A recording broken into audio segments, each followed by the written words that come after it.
Oi, pessoal.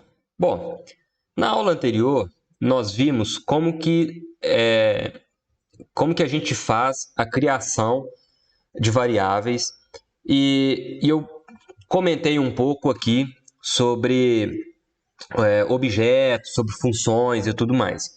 Nessa aula aqui, nós vamos continuar aqueles primeiros passos e vamos continuar na criação de variáveis, porque eu quero que vocês entendam que uma variável ela pode ter vários tipos, ela pode armazenar vários tipos de dados diferentes, ok? Então, recapitulando aqui, a gente viu que a gente pode criar uma variável utilizando esses símbolos aqui e colocar um número simples, né? Ok? Aqui eu estou usando o x, mas eu poderia colocar aqui sei lá, um valor do tipo número, ok? E colocar aqui 11. Entretanto, a criação de variável ela tem algumas regras, ok? Caso você já tenha tentado aí depois da última aula, você deve ter reparado o seguinte: se você começou uma variável com valor assim, com número, perdão, você vai ver que vai dar algum erro. Então, vamos colocar aqui, sei lá, 45, voltou um erro. Aqui, ó, símbolo inesperado em 10 num. Por quê? Porque eu estou começando com um número. Já aprendemos uma primeira regra do R. A gente não pode começar uma variável com número, ok? Isso é um conceito fundamental e importante. Outra coisa também que não pode, que talvez vocês já tenham tentado aí, é colocar, como que fala? Coloquei espaço. Então, vamos lá, variável, número. Aí coloca assim, 45. Outra coisa, ó, símbolo inesperado em variável número. Deu erro, ok? Agora eu não sei, apesar de que não é desejável, eu não sei se o R aceita acento. Algumas variáveis, algumas linguagens não aceitam. Eu vou testar aqui com vocês aqui agora, porque realmente eu esqueci. Ah lá, eu acho que não vai aceitar, não. Ó, aceitou. Porque algumas linguagens de programação aceitam, outras não. Então, isso aqui é uma coisa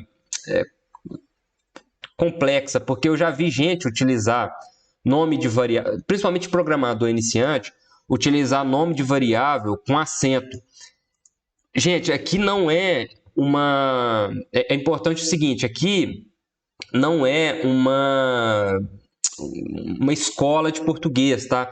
Então, por que eu estou falando isso? Não tem problema, na verdade, é aconselhável não usar acento em nome de variável, ok? Aqui a gente vai até entrar numa parte de dicas de como se criar um nome de variável, ok? Por mais que o R aceite, lembra o seguinte, às vezes você vai trabalhar numa equipe que o pessoal fala inglês, o pessoal fala outro idioma, alguma coisa assim, e se você começar a colocar acento, você vai perder uma coisa que é fundamental, que é a padronização, ok?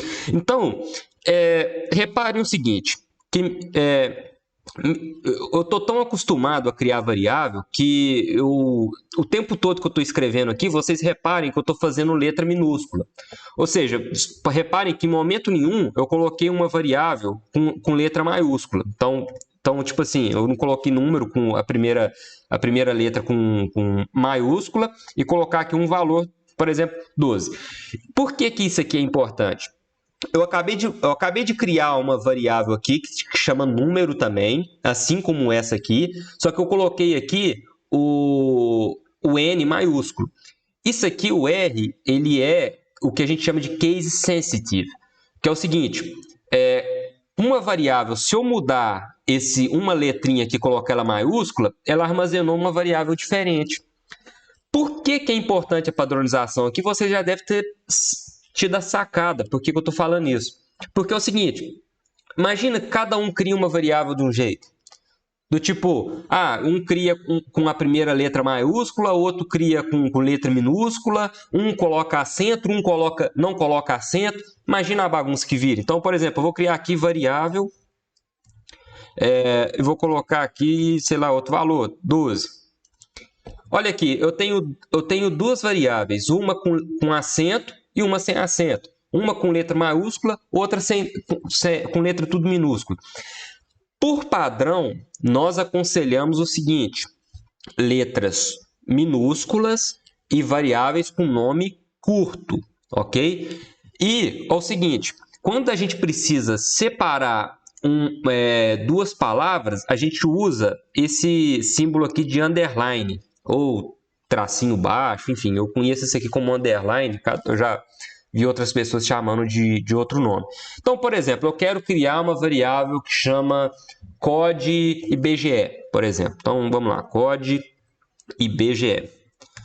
E aí eu vou criar aqui um código de uma cidade qualquer. Então, eu não sei nenhum código de cabeça, mas eu sei que são 7 dígitos. Então, vamos lá, 55, 312, 145. Eu nem sei se esse código aqui existe. E, na verdade, são mais de 7 aqui, né? Que eu coloquei 1, 2, 3, 4, 5, 6, 7. Então, apaga 1, beleza, ficou 7. O seguinte, isso aqui, reparem que eu coloquei uma padronização do tipo COD, que significa código, coloco um underline para ficar legível, para ficar uma coisa simples de entender, e depois coloco aqui a fonte da informação, ou então o que essa variável quer dizer. Por exemplo, por padrão, quando a gente já bate o olho aqui, fala COD IBGE. O que é o código IBGE com essa característica aqui? Bom, isso aqui é o código de município, certo? Que o IBGE usa. Então, a gente armazena e fica muito mais interessante. A mesma coisa, por exemplo, poderia colocar aqui COD UF. E aí eu coloco aqui, por exemplo, sei lá, COD UF, vou colocar o código de São Paulo, que é 35, ok? E aí, armazeno aqui. Ficou bem simples, né? Bem didático. Aí você pode falar assim, mas aqui você está usando padronização diferente. Aqui você coloca COD IBGE, aqui você coloca COD UF, sendo que esse COD UF é IBGE.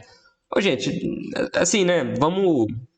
Fica a critério da pessoa, né? Então, por exemplo, se quero colocar aqui uma informação mais completa, do tipo COD, UF, IBGE. Aí, beleza, você pode fazer isso também. Só que é o seguinte, na medida que você for escrevendo um código muito grande, é importante que você tenha em mente que uma variável muito grande vai ficar difícil, é muito tempo que você tem que digitar, enfim. Nesse início, não tem problema não, porque o importante aqui é vocês aprenderem. Então, por exemplo, pode ser que a pessoa prefira fazer assim, ó, código, unidade federativa,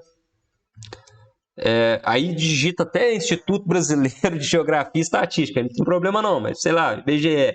Se você achar mais fácil fazer assim, não tem problema não, ok? Fica ao seu critério, caso você ache mais fácil, ok? E bom, eu acho que essa aula aqui, ela por mais que ela pareça simples, eu vou optar por ficar por aqui, porque é muita informação para o pessoal que está começando. Eu prefiro fazer mais aulas, só que com um período de duração menor.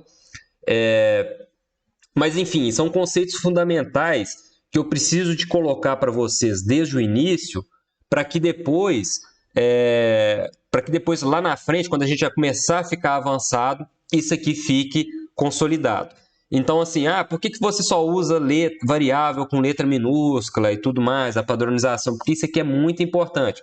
Eu já trabalhei com outros grupos e tal, e eu via muita gente sem padronização.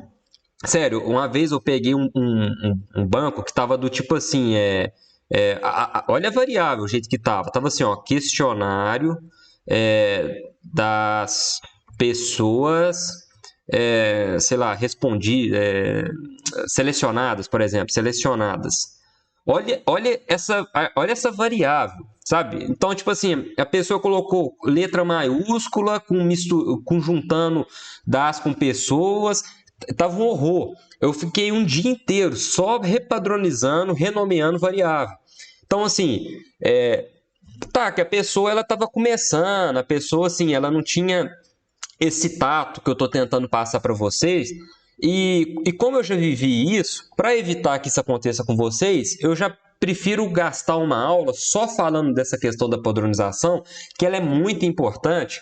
e eu quero mostrar para vocês o porquê que eu quero abordar esse tema, ok? Bom, então a gente vai ficar por aqui e eu espero que vocês tenham gostado, eu espero que vocês tenham assimilado essa questão desse conteúdo aqui, criem a própria padronização de vocês e aí sim eu acho que a gente vai falar a mesma língua, a gente vai falar o mesmo idioma aqui, ok? Bom, muito obrigado e até a próxima aula.